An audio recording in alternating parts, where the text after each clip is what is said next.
Vasanth TV ரசிகர்களுக்கு வணக்கம். இன்னைக்கும் நம்மளுடைய தெரிந்து கொள்வோம் நிகழ்ச்சியில தெரியாத பல விஷயங்களை கொண்டு வந்திருக்கேன். நம்ம எல்லாருமே டூத் பேஸ்ட் யூஸ் பண்றோம். நிறைய பேர் பிரஷ் பண்ணும்போது டைம் எடுத்து பண்ணுவாங்க. ஒரு 2 மினிட்ஸ் 3 மினிட்ஸ் இந்த அளவுக்குலாம் பிரஷ் பண்ணிட்டே இருப்பாங்க. சில பேர் மொபைலை பார்த்துட்டு பண்றது, இல்லைன்னா டிவியை பார்த்துட்டு பல்ல வளர்க்குறது, இந்த மாதிரி நிறைய பண்ணுவாங்க. அதனால டியூரேஷன் ரொம்ப அதிகமாக ஆரம்பிச்சிடும். இதுலேயும் குறிப்பாக ஃப்ளோரைட் இருக்கக்கூடிய டூத் பேஸ்ட்டை யூஸே பண்ணக்கூடாது அப்படின்னு சொல்றாங்க. ஆனால் நம்ம யூஸ் பண்ணக்கூடிய எல்லா டூத் பேஸ்ட்லையுமே ஃப்ளோரைட் மிக்ஸ் ஆகுது. அதனால பெட்டர் பல் பொடிக்கே போயிடலாம். சரி, இந்த ஃப்ளோரைட்னால என்ன பிரச்சனை வரும் அப்படின்னு கேட்டால், ஃப்ளோரைடு கெமிக்கலும் அந்த வாட்டரும் மிக்ஸ் ஆகும்போது குழந்தைங்களுடைய மூளை வளர்ச்சியில் பாதிக்கிறதுக்கான சான்சஸ் இருக்குது அப்படின்னு சொல்கிறாங்க. அவங்களுடைய ஐக்யூ லெவல், இன்டெலிஜென்ஸ், இது எல்லாத்துலேயுமே பிரச்சனைகள் வருமா. ஒரு சில பேர் ஒர்க் அவுட்டே பண்ணலனாலும் அவங்களுக்கு பாடியெல்லாம் கட்டுக்கட்டாக இருக்கும். இதுக்கு காரணம் என்ன தெரியுமா? மயோசிட்டின் அப்படின்ற ஒரு விஷயம் நம்மளுடைய பாடியில் லெஸ்ஸாக இருந்தால் மட்டும்தான் இந்த மாதிரியான ஒரு சிம்டம்ஸாக காட்டும். இது ஆக்சுவலாக சிம்டம்ஸ்னு வச்சுக்கோங்க. ஆனால் இதில் பிரச்சனை என்ன தெரியுங்களா?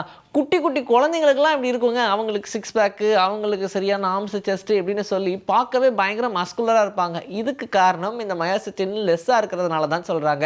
என்னதான் இது லெஸ்ஸாக இருக்குது, அப்போ ஜாலியாக நம்ம உடம்பு வச்சுக்கலாம் அப்படின்னு நினச்சா இது எவ்வளோக்கு எவ்வளோ குறைய ஆரம்பிக்குதோ அப்போ உங்களுடைய மசிலோடைய ஸ்ட்ரென்த் லூசன் ஆகிட்டே இருக்கும். ஸோ இது பார்க்கறதுக்கு வேணால் நல்லா இருக்கலாம், ஆனால் பெரிய ஆபத்து. நிறைய பேருக்கு இப்போ டர்ஃபில் விளையாடுற பழக்கம் இருக்குது. ஆனால் இது பெரிய ஹைட்டில் இருக்கிறதுனால ஆர்டிஃபிஷியலாக மட்டுமே தான் கிராஸை போட்டிருப்பாங்க. பிகாஸ் அந்த க்ரீனில் விளையாண்டா தான் நமக்கு விளையாண்ட ஒரு சாட்டிஸ்ஃபேக்ஷனே வரும்.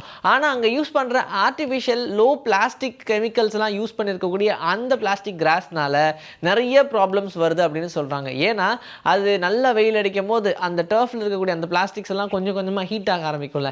அதில் நீங்கள் விளையாடும் போது உங்களுக்கு ரொம்ப ப்ரீதிங் டிஃபிகல்ட்டிஸ் இருக்க வாய்ப்பு இருக்குது. ஏன்னா நீங்கள் நிறைய மூச்சை உள்ளே எழுப்பீங்க. அந்த டைமில் அந்த ஸ்மெல்ஸ் எல்லாம் உங்களுடைய பாடிக்குள்ளே போகும். இதனால் கேன்சர் காசிங் ஏஜென்ட்ஸ் நம்மளுடைய பாடிக்குள்ளே ரொம்ப ஈஸியாக நுழையும் அப்படின்னு சொல்கிறாங்க. அதனால் இது ரொம்ப ஹார்ம்ஃபுல்லான விஷயம். விளையாடுறது நல்லது தான், ஆனால் இங்கே விளையாடி தேவையில்லாத நோயை சம்பாரிச்சிக்க கூடாது. நிறைய வீடுகளில் பிளாக் ஃபங்கஸ் அப்படின்ற ஒரு விஷயம் இருக்கும். நீங்கள் சும்மாவே செவுத்தை பார்த்தீங்க, இல்லை மேலே இருக்கிற ரூஃப் செவுத்தை பார்த்தீங்கன்னா அங்கே இருக்கக்கூடிய இடங்கள்லாம் கொஞ்சம் கொஞ்சம் அப்படியே பிளாக் கலரில் குட்டி குட்டி ஃபங்கஸாக ஃபார்ம் ஆகிருக்கும். நல்லா கவனித்து பார்த்தீங்கன்னா சின்ன சின்ன பிளான்ஸ் மாதிரி வளர்ந்துருக்கும்.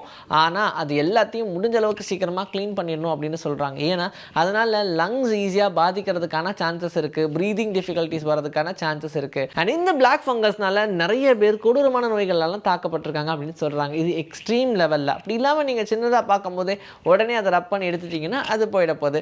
ஸோ இந்த மாதிரி எந்த ஒரு விஷயத்தையுமே உங்கள் வீட்டில் வச்சுக்காதீங்க. உலகத்தில் 50,000 பேரில் ஒருத்தங்களுக்கு கேட் ஐ சிண்ட்ரோம் இருக்கும் அப்படின்னு சொல்கிறாங்க. இது என்னப்பா புது சிண்ட்ரோமாக இருக்குது அப்படின்னு யோசிக்கிறீங்களா?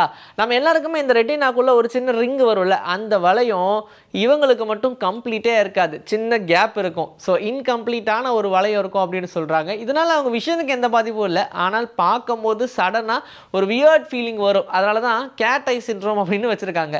இன்றைக்கி நம்மளுடைய தெரிந்து கொள்வோம் நிகழ்ச்சியில் தெரியாத பல விஷயங்கள் தெரிஞ்சுக்கிட்டாச்சு. இதே மாதிரி அடுத்த எபிசோடில் உங்களை நான் வந்து சந்திக்கிறேன்.